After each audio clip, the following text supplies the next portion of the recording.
kita lanjutkan pada rangkaian yang sehat atau yang normal yang kedua, yaitu adalah rangkaian mengendalikan.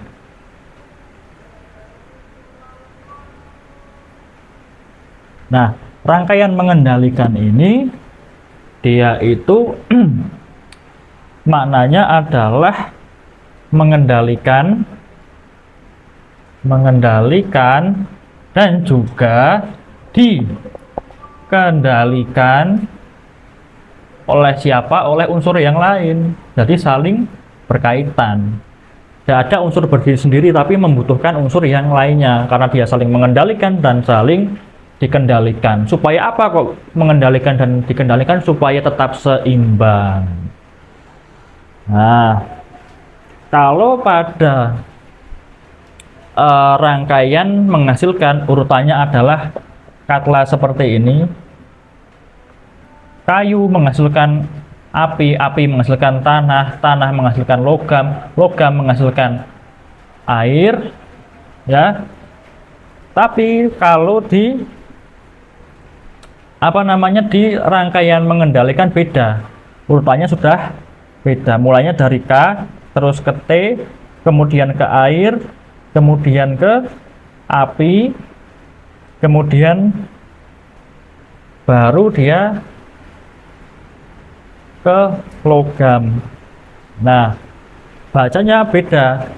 Kayu mengendalikan tanah, tanah mengendalikan air, air mengendalikan api, api mengendalikan logam, logam kembali lagi ke kayu, logam mengendalikan kayu, seperti itu.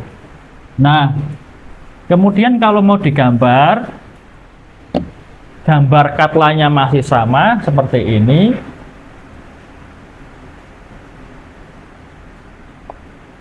Kita bulati dulu. Yang membedakan apa? Panahnya. Panahnya yang itu sangat membedakan. Panahnya itu dari kayu ke tanah, tanah ke air, air ke api, api ke logam, logam ke kayu. Kalau diperhatikan bentuknya seperti bintang, ya, seperti bintang.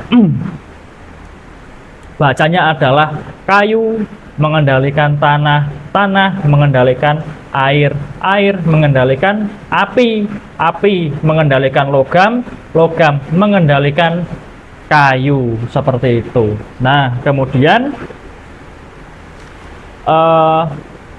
kalau itu tadi mengendalikan, kemudian kalau dikendalikan ya sama, tinggal dibalik panahnya. Panahnya kalau kayu ke tanah berarti tanah ke kayu.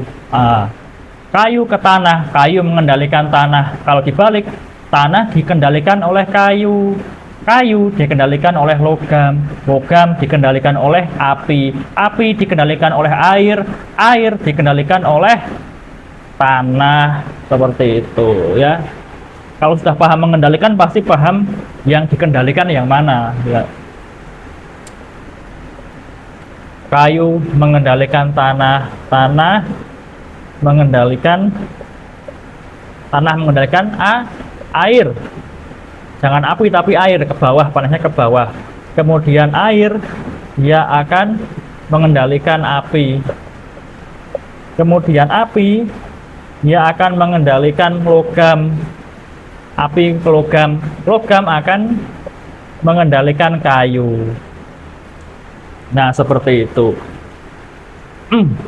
Kalau kita mau mengambil juga pengamatan di alam atau permisalan di alam, kita bisa pakai yang ini, bahwa kok bisa kayu mengendalikan tanah. Apa maknanya? Bahwa kayu atau pohon di situ ditumbuh di tanah, tumbuh di bumi, dia itu mencegah apa? Akar-akarnya, batangnya itu mencegah tanah ini longsor. Kemudian mencegah juga tanah itu supaya tidak tandus, ya. Kemudian tetap tanah itu jadi lembab dan jadi gembur, ya, sehingga tetap subur. Maka disebutkan kayu mengendalikan tanah, Kemudian selanjutnya tanah mengendalikan air. Maksudnya apa? Tanah itu kalau di bendung-bendung atau batas kali atau sungai itu kan di situ adalah terbuat dari tanah. Nah, secara alami. Maka tanah mengendalikan air supaya apa? Supaya airnya tidak banjir karena apa? Airnya meluap sehingga dibatasi oleh tanah. Kalau airnya meluap, banjir kan akan menyerang ke pemukiman yang mana itu adalah wilayah tanah, seperti itu. Maka tanah mengendalikan air. Kemudian air mengendalikan api, ini sangat jelas kalau yang namanya air itu bisa memadamkan api. Kemudian api yang nyalanya besar disiram air bisa mengecil sampai padam.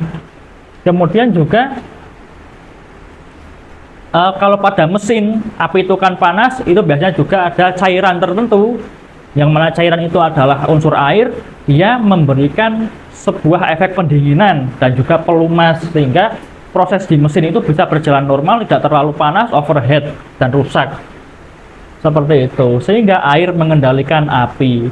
Kemudian api mengendalikan logam. Api dengan suhu tinggi, dia bisa melelehkan logam. Sehingga logam apa? Logam bisa dilelehkan, kemudian dicetak, dibentuk sesuai dengan kebutuhan kita, sehingga bisa kita manfaatkan. Seperti itu, menjadi berbagai macam benda. Maka disebutkan api mengendalikan logam karena bisa melelehkan logam dan kemudian bisa kita bentuk demikian rupa sehingga bisa dimanfaatkan menjadi benda-benda yang kita butuhkan. Kemudian logam dia mengendalikan kayu. Logam tadi kan api meleleh, dibentuk, dicetak jadi benda dari logam. Nah, benda dari logam itu bisa digunakan untuk memproses kayu. Contohnya apa? Jadi cangkul itu bisa dibuat melubangi tanah, kemudian di situ ditanam pohon sehingga menghasilkan kayu. Kemudian bisa juga kayu yang sudah siap dipanen itu bisa ditebang, kemudian dipotong-potong menggunakan kapak, gergaji dan lain sebagainya sehingga bisa kita manfaatkan. Kemudian bahan-bahan dari kayu bisa dibentuk sedemikian rupa dengan pahat dari besi, yang mana besi itu adalah logam sesuai dengan yang kita inginkan. Maka logam mengendalikan kayu. Logam bisa menebang kayu. Nah, seperti itu. Itu permisalan di alam.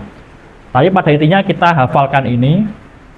Ini jangan sampai terbolak-balik. Dan panahnya adalah panah bintang. Nah, sekali lagi panah bintang itu bisa dimulai dari kayu ke tanah. Kayu ke tanah. Kayu menghasilkan tanah. Tanah menghasilkan air. Air menghasilkan api. Maksudnya adalah mengendalikan kayu, mengendalikan tanah, tanah mengendalikan air, air mengendalikan api, api mengendalikan logam, logam mengendalikan kayu. Nah, ini adalah kata kunci, yaitu adalah kayu ke tanah, itu kata kuncinya. Kemudian panahnya jangan sampai keliru.